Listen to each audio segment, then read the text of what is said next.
Magandang umaga naman mga kares, mga kabro. Dito naman ako sa sa area na pinapasulan sa kalabaw ko. I-transfer ko po siya dito sa sa walang init na area.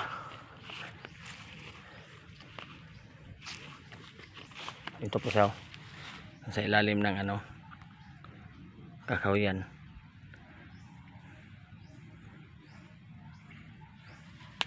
At ito po yung area na pinapasulan ko sa kanila. Ito. At sa sa tuwing hapon, papakainin ko sila ng ang damo para sa yung pag-relax niya sa gabi.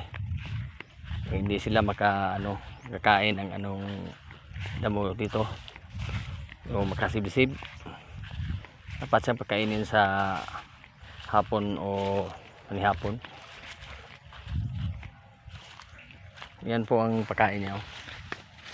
Kinukuha ko na damo sa loob ng sako para pagkain sa yung hapon o darating na gabi.